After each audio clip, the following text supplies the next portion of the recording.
Hello everybody, I hope everybody's either eaten or eating. It's very important because when you talk to people, there's nothing worse than people having an empty stomach. Our biology does distract our mind, I think, as most of us know.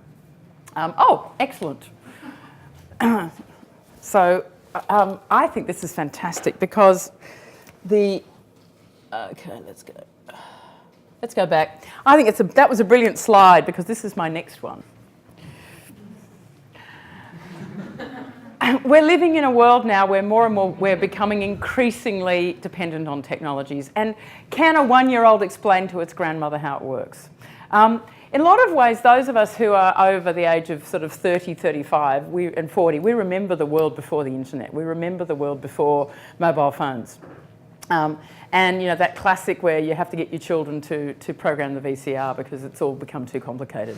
And it's not necessarily that it's hard, it's just become complicated. So in theory, technology is meant to be making life easier for us, but actually it's making life more complicated. So some of the things that I want to talk about today cover a number of themes. Firstly, I am not an academic. I did have a brief foray into the academic world. And what basically happened was that I got bored. And the reason I got bored is because I like lots of shiny things.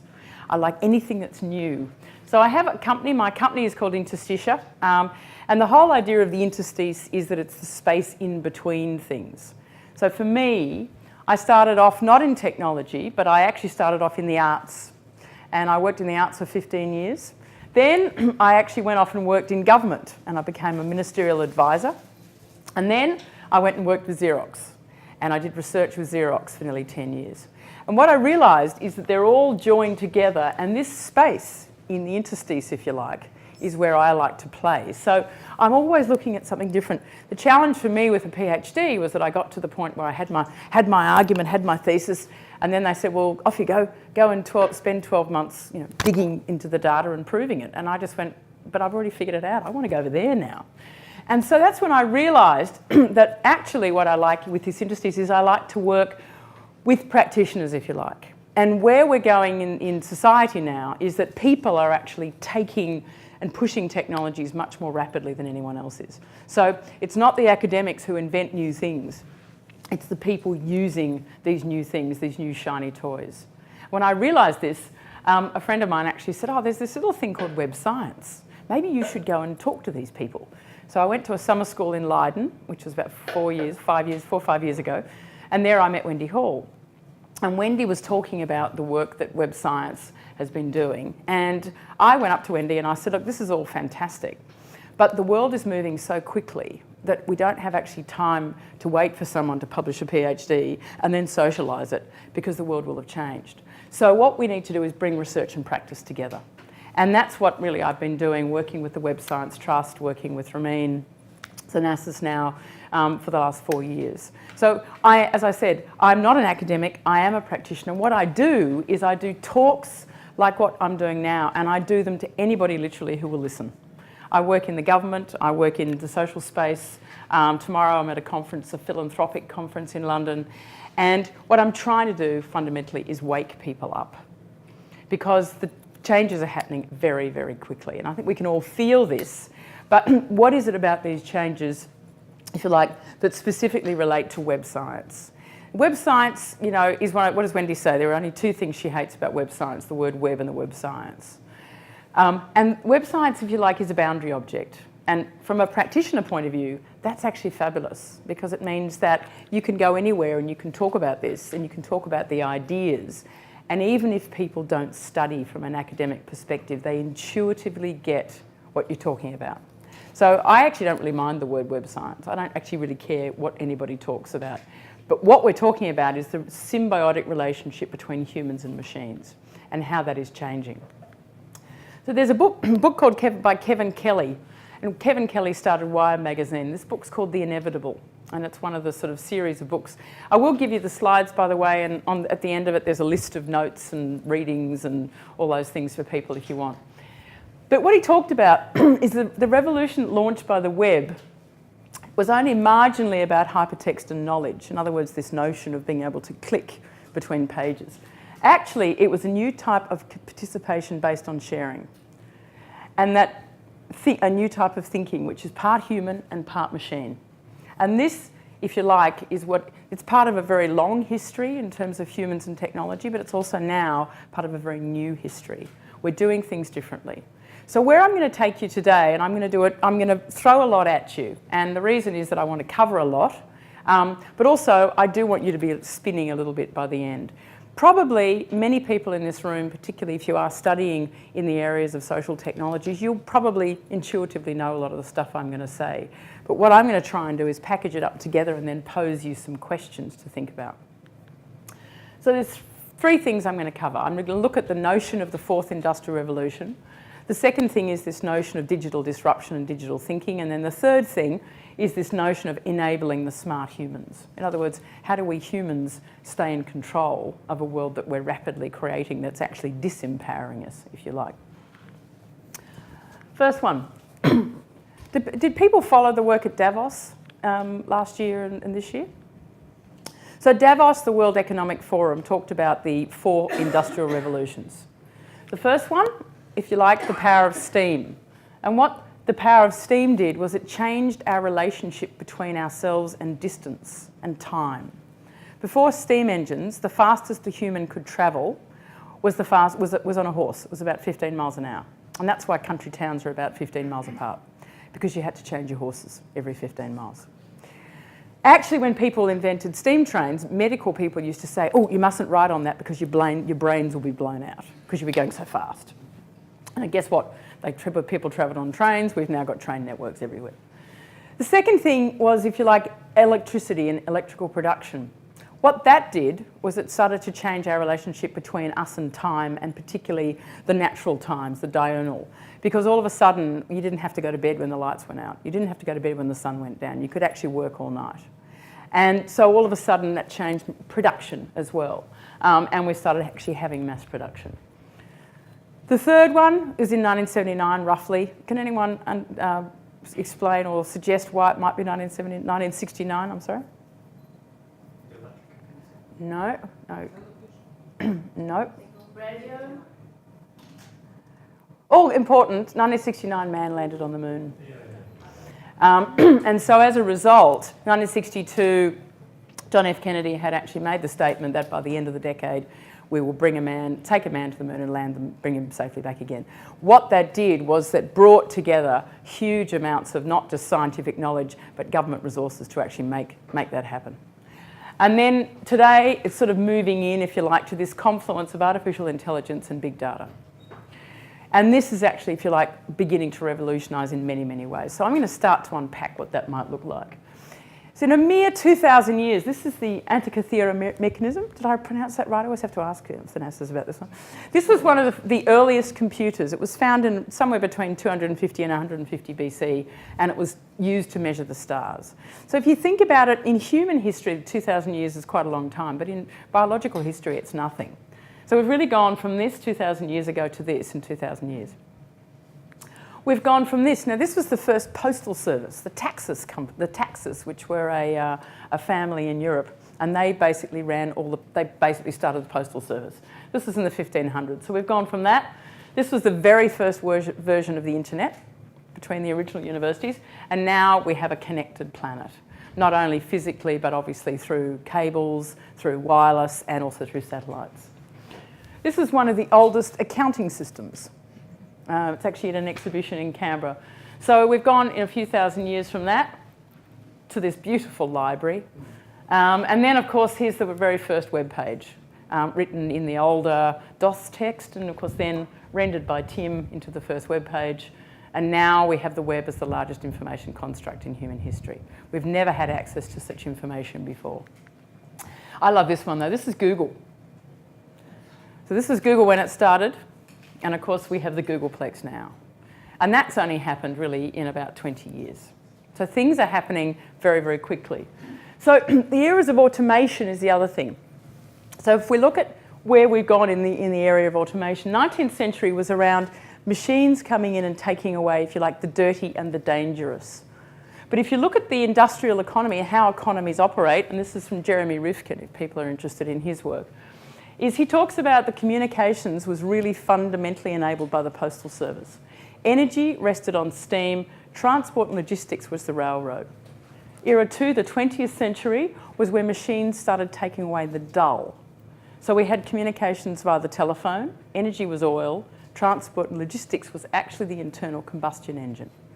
And we're now moving into an era where the machines are actually taking away our decisions.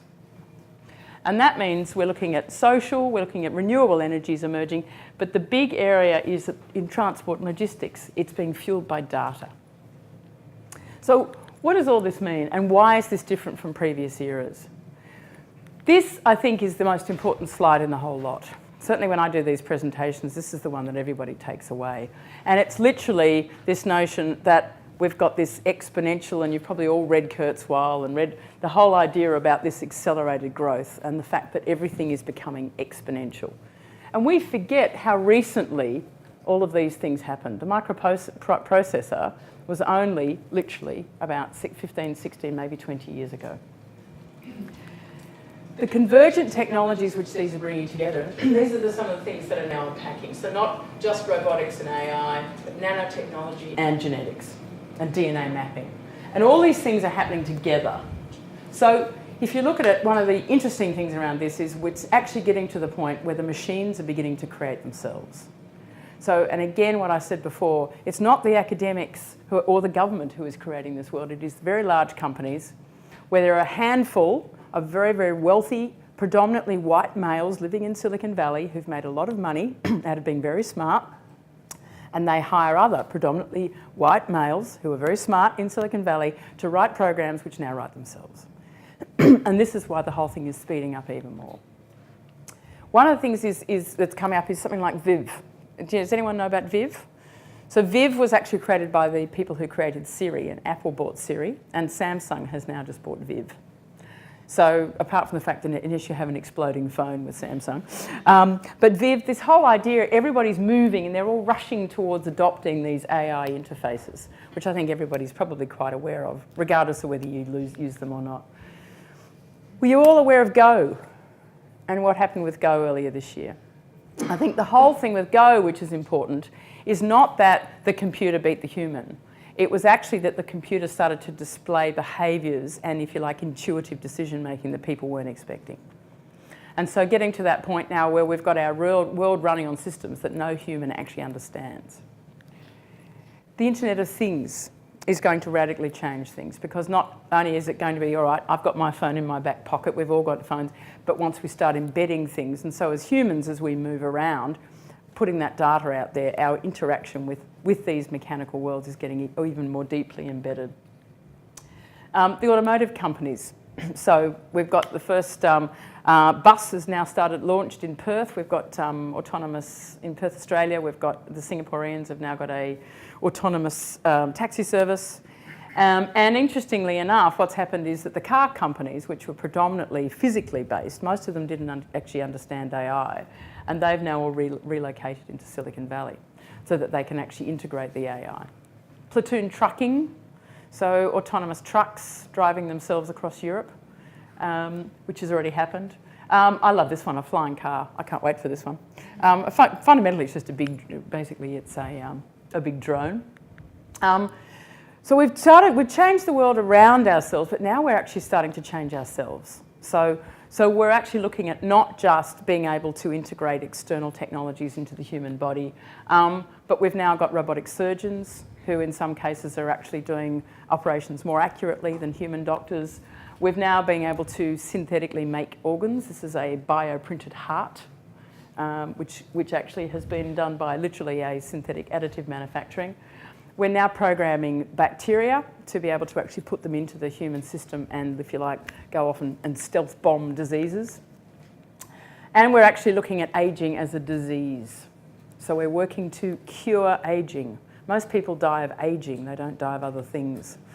So there is, in fact, now a whole movement which is coming out of this, this is a girl called Liz Parrish, who's a CEO of a company called BioViva, and she's had 2 medical interventions with the idea of reversing the ageing process.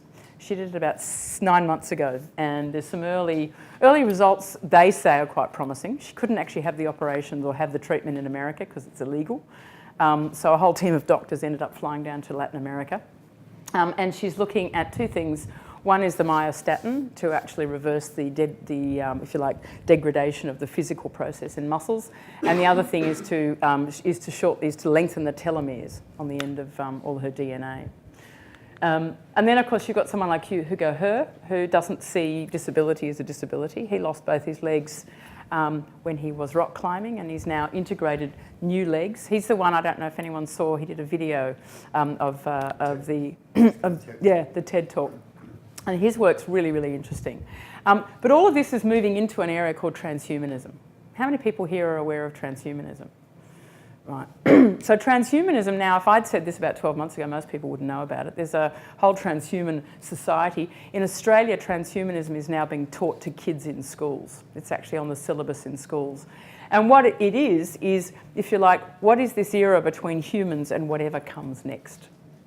And if you think this is kind of a little bit off the chart or a bit weird, this is a guy called Zoltan Istvan. He is standing in the US presidential election, and he's about the second or third most popularly searched independent candidate.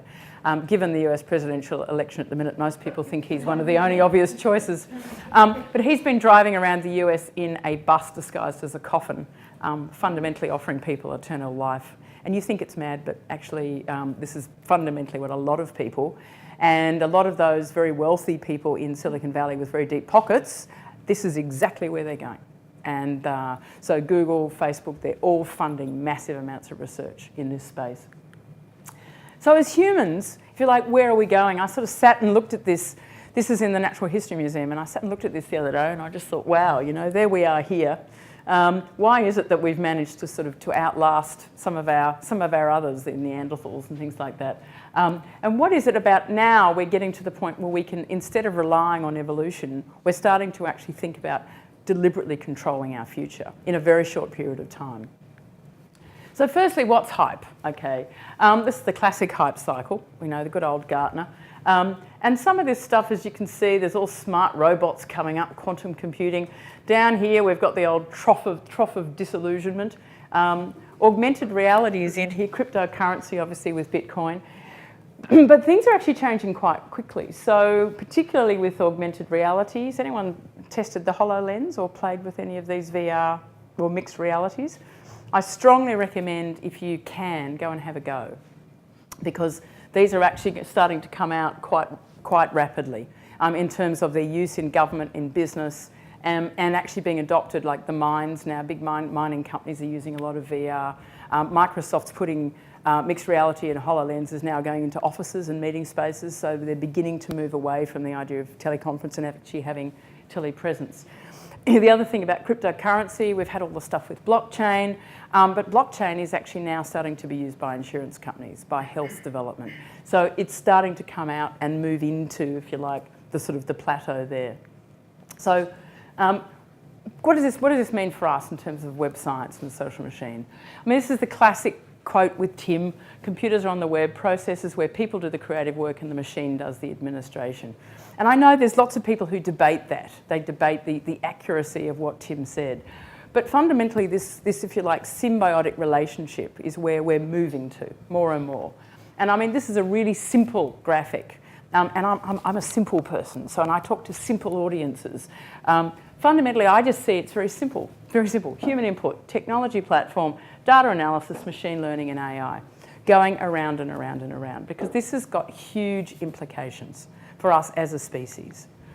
There are a number of different conversations going on, and we're not aware of it. So human-to-human conversations, we're having a conversation, well, I'm talking to you, but you can talk back to me. Then there's the conversation we're having with our machines, and that's, if you like, the web science space.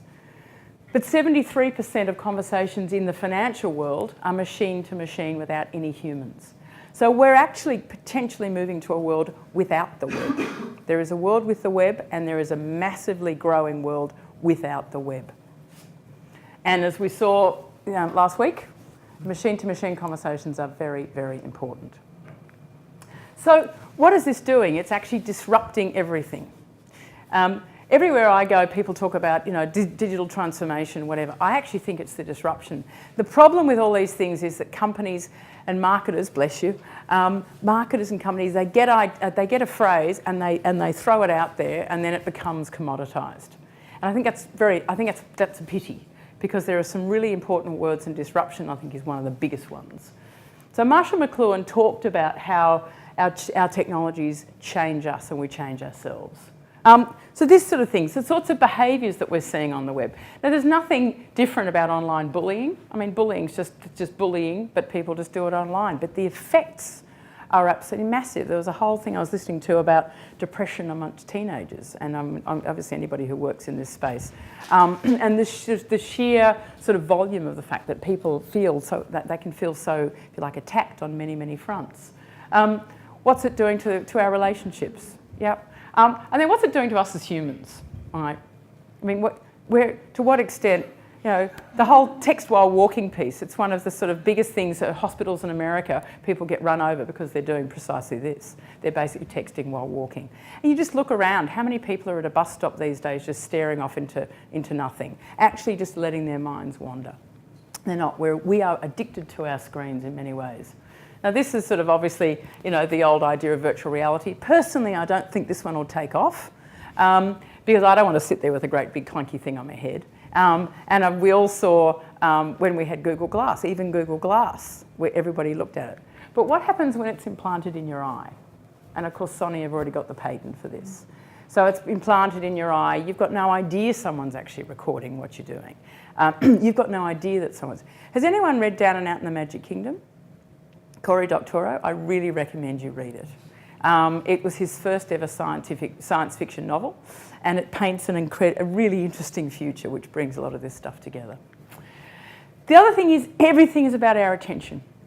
So I was reading a little bit of Kevin Kelly's Inevitable on the train down this morning, and it was talking about our screen-based world, where we grow up in the morning, we wake up in the morning, we touch our screen, we do this, we do that. Our screens are, you know, they're monitoring us as much as we're monitoring it. So it's two things coming out that are important. Number one is attention is becoming the most valuable commodity that we have, as is trust.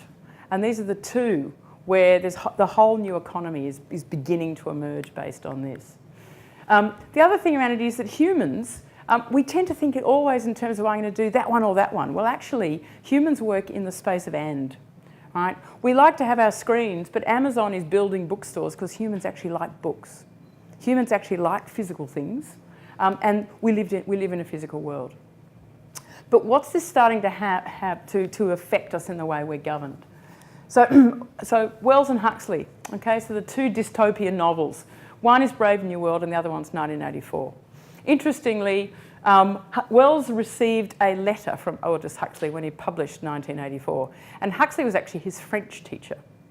And he wrote him a letter and he said, "Very good, old chap, your story's terrific, but I actually think my future is far more frightening than yours."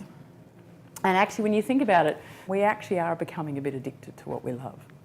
So there's I don't know if anyone knows, this is Shoshana Zuboff, another book that I thoroughly recommend you read called The Support Economy. But Zuboff's got another book coming out, which is next year, and she's now talking about this whole notion of surveillance capitalism and advocacy capitalism. The challenge is that in the surveillance world, they are running far ahead of the advocacy world. The web was meant to be open and shared and free. But what's happened? Through surveillance, it's becoming closed down and people are monetising it. And this is why I do quite a bit of work with government, and government is like a rabbit in the headlights. They are running so far behind, and partly the reason for that is that humans operate on human time. Machines operate on machine time. We all need to sit around and discuss things. Meanwhile, the machines have already moved on. And this is one of the biggest challenges we're having in every aspect of life.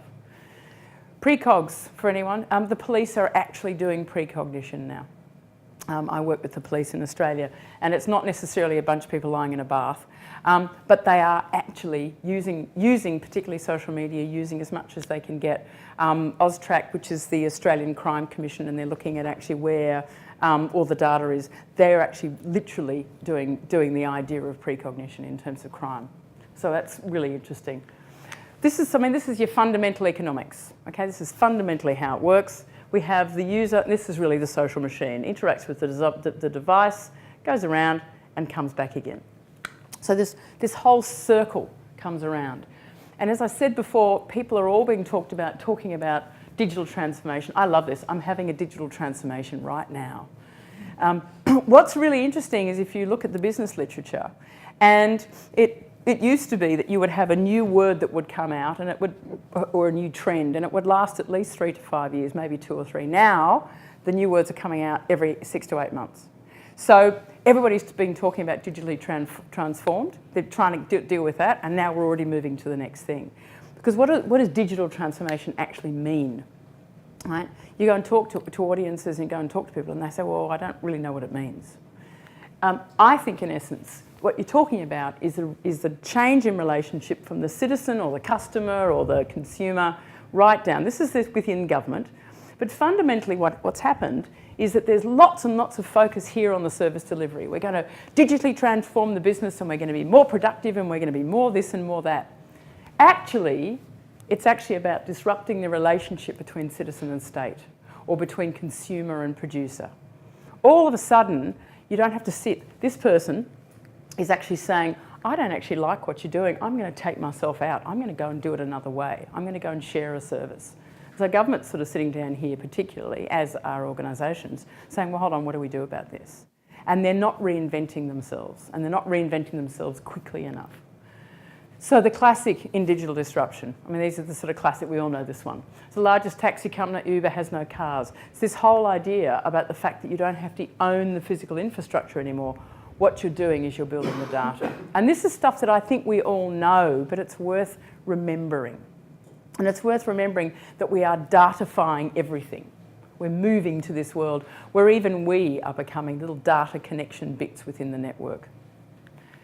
And that data, of course, sits on platforms. So this is Tim O'Reilly, who basically talks about the platform and the application, and the fact that the platform beats the application every time.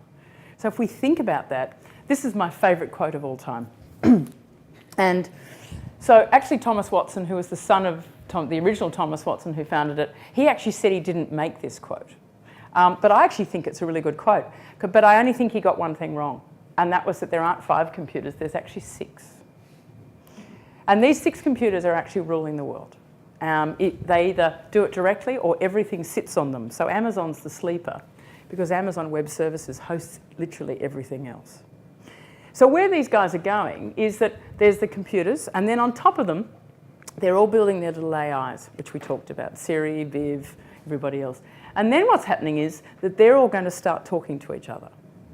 And as they talk to each other, that's the new world of the web. So this whole idea about, oh gosh, we've got to go and build a platform, I would say forget about it. The platforms already exist. What you need to do is figure out where you sit in this ecosystem. And when you look at the interoperability, we've actually got an answer for that as well, which is blockchain. And the emergence of blockchain as a concept. And I've had numerous conversations with Ramin and Thanasis. You know, the scalability of blockchain is a big issue. But rather than getting caught up with the actual, if you like, the technical aspect of it, we need to be starting to think about the concept of it, because it's the concept that is inspiring new ways of thinking. So with blockchain comes new ways of doing things. So in the UK, there is a talk now about putting all pensions and all social security on blockchain. That's got huge amounts, that's got huge social implications. And yet I'm not hearing people talk about the social implications. I'm hearing the Department of Pension Services saying, yep, we're going to rush in and do blockchain. So all of these things are coming. Blockchain is, however, very useful for things like collaborative decision making. So this little thing called Boardroom.io is literally where you can put it into a board or a company, and you can use blockchain type devices to actually do your decision making in an open and transparent way. The other thing, of course, is Ethereum, which basically is taking the concept of blockchain to the legal service. But of course, I love the fact that this is their logo, and they've taken this, they crossed the safe out, and that was before there was a major blowout a few months ago, where there was a virtual organisation that was built on Ethereum, and it was hacked, and £50 million later, they'd actually taken £50 million out of the system, and nobody knew how they did it. Typical, when they tried to raise money for this, and typical in Australia actually contributed $15 million in 24 hours, because we love things like that. Anything new and shiny, that's what we do, we go and do it. But there are also new ideas, and all these talk of things like robots taking jobs. So there's another concept coming out now, which is, I'm sure you've heard of, the universal basic income. Okay, so what happens when people can't get jobs anymore? Well, actually, there are some new things, which, again, I'm not hearing too many people talk about, but there's a little company called PaveGen. Has anyone heard of PaveGen? So PaveGen makes floor tiles. And as I walk on the floor tiles, the tile goes down and comes up on a little spring, and it generates electricity. So they've actually got it in Terminal 4. They've actually had it at the Rio Olympics. It's in Melbourne. There's a number of places around the world. But they are taking it a step further. And that is that you can get an app on your phone that tells you how much electricity you personally have generated. Now, what they've done initially is that you can actually decide to give that or donate that to a charity. But what happens when you say, well, hold on, I'm a human. I've just generated that. You can pay me. So the notion of actually humans generating currencies just based on being human is something that people are starting to look at quite seriously. And it's something that technologies are actually allowing us and enabling us to do. It's early stuff, but it's coming. So where does web science fit into all of this? I've thrown you a heap of stuff, and I guess I've thrown you stuff, and you might think, okay, well, this is silly or this is not silly. The one thing I will say is that we really do need to rethink our strategy of hoping it'll all go away. That's not going to happen. The best thing about it is that Cory Doctorow, who I talked about before, when the Chinese looked at why the Western world has been leading, if you like, in terms of social technologies and if you like, the web revolution, they did a whole lot of research, and they found that there was one common factor amongst all the Western science. They'd all read science fiction. So you can sort of say this stuff. Actually, science fiction can inspire the future, but what it can do is predict the present. It cannot predict the future. And a lot of where we're living now, if you've read your science fiction, you kind of go, yep, we've got flip phones, and yes, we're moving towards these things. A lot of this stuff was actually been stuff that people have read in Star Trek and many, many things. So the idea of a cryptocurrency, if you look at Star Trek, there's a book called Trekonomics, and it actually explains where we're moving towards in a world where the types of currencies that we were talking about can be captured and actually marketed. So what is going to change? Well, firstly, this is what's not going to change. Humans are humans. So the good old Maslow hierarchy of needs, we still need all of these things, and no amount of smart toys is going to take us away. If everything goes to hell in a handbasket and you basically need to light a fire and live in a cave in order to eat and be dry, then you're still going to have to do that. We're rapidly losing these skills, of course, by the way, as we're getting more dependent on our technologies. Robots are coming. There's been a lot of stuff. There's been a couple of conferences recently on this, and lots of predictions around where work is going to go and the extent to which the humans may or may not be displaced. We don't know. We don't know the answer. But one thing we do know is that this has happened before. The change now is that it's happened very quickly. And even if there are new jobs which emerge, humans need time to actually prepare for them. And that's one of the biggest problems. The whole idea of AI. So the European Union has actually passed a law and given artificial intelligence human rights. And particularly if you have an AI acting on your behalf, then where's the boundary between what the rights of that are and what they aren't? So web science, we had a workshop recently in July. And the whole thing of our workshop focused on the ethics. And it wasn't just the ethics of data. There's lots of stuff on the ethics of data. But what about the ethics of the algorithms that we're actually writing?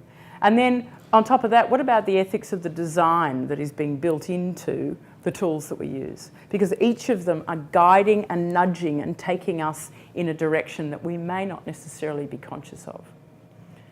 The other, of course, thing is we may all be living in a matrix, right? If you believe Elon Musk, actually the whole world's a computer simulation anyway. And so therefore, it's all about the code. One thing I do say to people, and this is all about, so how many people here are coders, or how many people here know how to code? Right. There's been the big move towards coding, right? Actually, a number of years ago, the thing is, actually, yes, the world is around lines of code. But learning to code, I don't necessarily think is the answer. It's all very well getting kids to code, but I think what you need to do is understand the concept of it. At the end of the day, I'm not a visual learner. I don't really want to sit on a screen. But what I can do is I can learn by using my body. So this thing called Project Blocks teaches kids to code by building RFID chips into bits of blocks, and the kids create code by literally making things. So bringing the whole world of code into the physical world is hugely, hugely important. The other thing around it is people understanding their digital currencies. You know, make a conscious choice, making conscious choices about whether you give Mr. Apple your fingerprint or not. Mr. Apple is making it very, very difficult not to give him your fingerprint, as anyone who's upgraded to the new system would know. And again, all these nudges that are coming in. And I feel like these nudges, it's many ways, these are all web science questions.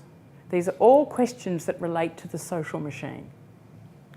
The other thing, I guess, we're building code as fast as possible with very few checks and balances. Most people in government have no idea or understanding. There's some articles recently about, even in the US presidential election, nobody's been talking science and technology. None of the major players, except Zoltan Istvan, understand the science and technology. Neither of them are doing it, and yet it's the science and technology that is pushing the way our societies are going. So I'm sort of winding up now, and I want to give you a little challenge. So this is a chap called Yuval Noah Harari. Has anyone read his book? Yes. Right. Two books, Sapiens, fantastic, and Homo Deus, which is the second one that's just come out. I really recommend that you read Harari's books. So Sapiens, the first one, asks the question, why did Homo sapien become the dominant human species? And in his second book, he really asks what's going to happen next, now that we're here. But he talks about this notion that authority is shifting away from humans to algorithms because the algorithms are getting to know us better than we know ourselves. To me, you could not have a better web science question than this. And what I'm going to do is throw you a couple of questions that Harari posits from his book. The first thing is, he says, science is converging on all-encompassing dogma, which is to say that everything is an algorithm. And the more we're getting into looking at DNA, the more we're actually getting into genetics, the more we are reducing humans and the world into algorithms. So the question is, are organisms just algorithms? And is life just data processing? The second thing Harari talks about is this fact that intelligence is decoupling from consciousness. How do we understand consciousness? What is consciousness? Again, can that just be, if you like, boiled down to an algorithm? And which one is more important? Is there something spiritual in man? Is there something spiritual in human beings and in life? Or is it just an algorithm? And then the big one is, what will happen to society, politics, and daily life when non-conscious but highly intelligent algorithms know us better than we know ourselves? And this is the bit that when I do these workshops and I do talks like this, I do one-day workshops, and I talk to people who are not in a science background, but I tell them every day, you're going to have decisions that you make with regard to your children, your grandchildren, your daily life, which are going to throw up an ethical and moral problem to you based on these algorithms. How are you going to start dealing with that? Is Sherry Turkle, anyone here read Sherry Turkle? Again, strongly recommend Sherry Turkle. She makes this comment that technology challenges us to assert our human values, which means that first of all we need to know what they are. So again, I would posit that the importance of what the web science community is doing is actually bringing together a conversation which is in the interstice. It's in this space between culture, technology and society. I know there's challenges because in academic differences, people have disciplines, people have different vocabularies, different ways of expressing things. But actually, as humans, what we need to do is we need to start having these common conversations because the machines are already doing it. And they're doing it in some ways more effectively than we are. And at the end, it's all about the humans. And that Series 2 is coming up, as you probably all know. And that's, if anything is going to pose a question more, the arrival of essences which we see as human but are not ourselves is going to challenge us as much as anything. So with that, thank you very much.